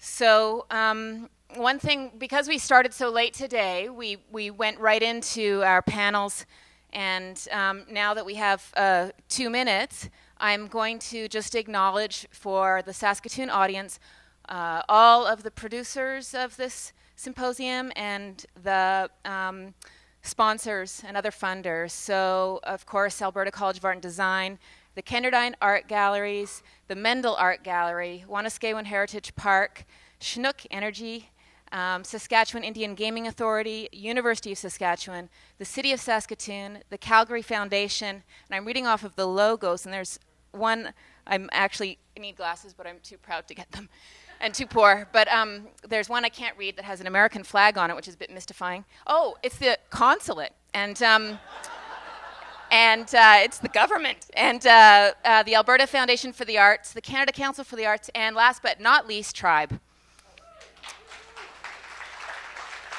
And there is a bus coming to take everyone who arrived on the bus back to the Mendel Art Gallery, where we are having a reception, and Ursula Johnson will be performing there.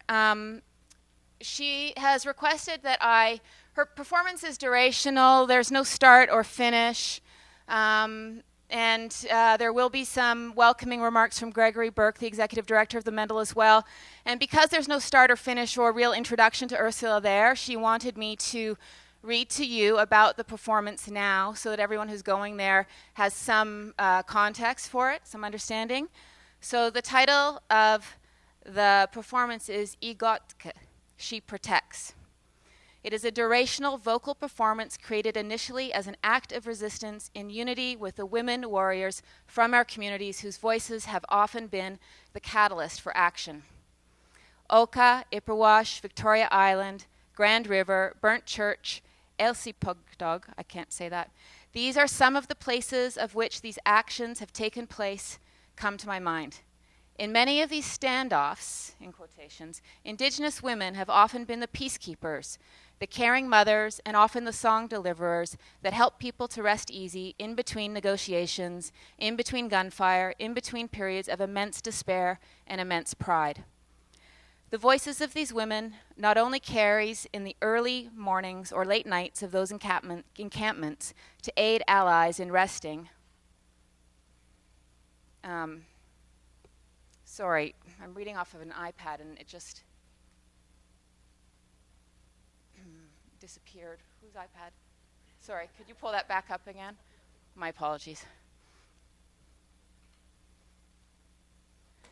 The voices of these, I did it again.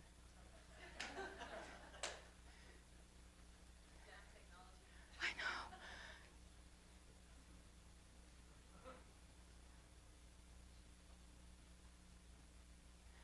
Hold on, maybe this will work. I'm sure an iPhone is much better.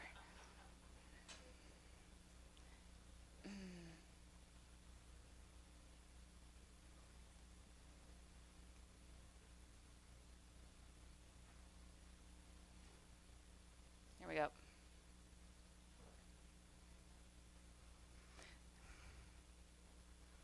The voices of these women not only carry in the early mornings or late nights of those encampments to aid allies in resting, but it also regenerates pride and honor of why the initial blockade was first created. The blockade that is set up to protect the land, the water, the ceremonial grounds, the burial grounds, the community. This action of protecting is the initial role that an Indigenous woman plays in our societies. This song represents an act of resistance for all those women who have been silenced. This song is for you. Thank you. We'll see you at the Mendel.